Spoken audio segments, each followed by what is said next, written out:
One of the first things you have to decide when you look at a moss is it Acrocarpous or pleurocarpous? And when people start off identifying mosses, sometimes they have difficulty understanding what that means. So I'm going to try to explain to you what that means by showing you some examples of each.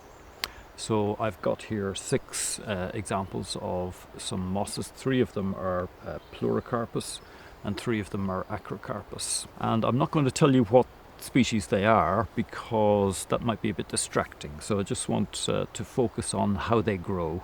The main differences are that the pleurocarpous species kind of sprawl over the surface and they tend to be very branched, whereas the Acrocarpous species stick up straight from the surface and they tend not to be branched.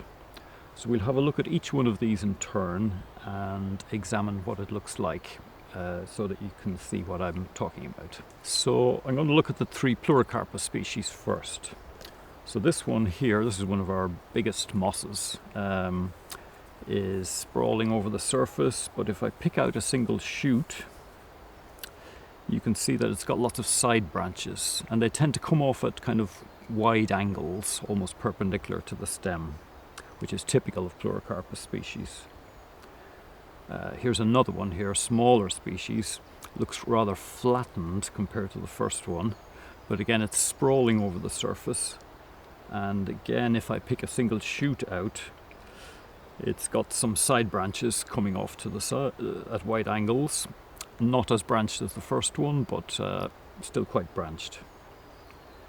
And the third pleurocarpous species, again, it's sprawling over the surface. It's not very flat like the second one. There's a bit more kind of three-dimensional ness to it, but very, very branched, kind of feathery. Sometimes the pleurocarpous mosses are called feather mosses.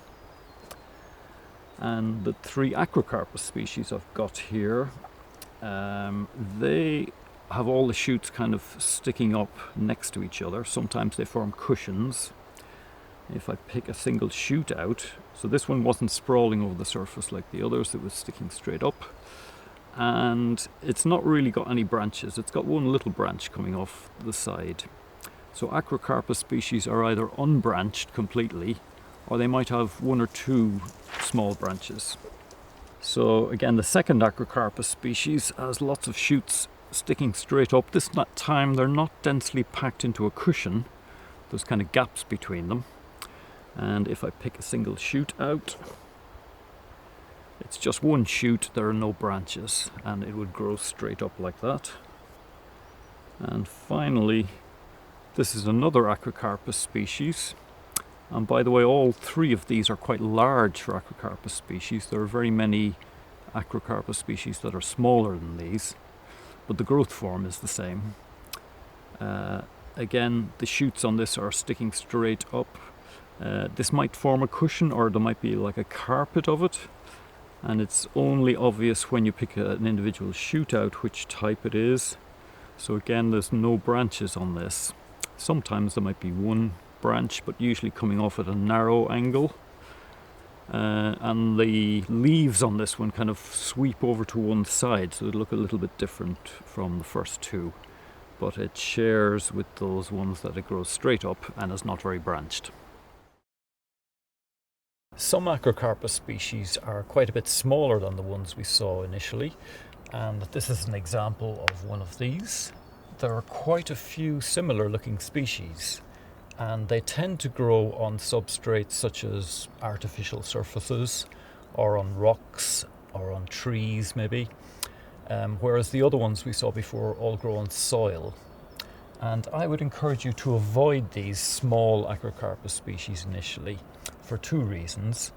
The first reason is that these are quite difficult. There are a lot of similar species and you can spend a long time trying to work out what the different species are. And so it's more encouraging when you're starting off to focus on the species that are easier to identify. And the second reason is that these species don't tell you as much about the habitat as the species that grow on soil do. Here's an example of an Acrocarpous species, lots of shoots sticking up and forming a cushion. And next to it we've got some pleurocarpous species sprawling over the surface. Here's another example. And these are quite branched, whereas this one is not branched.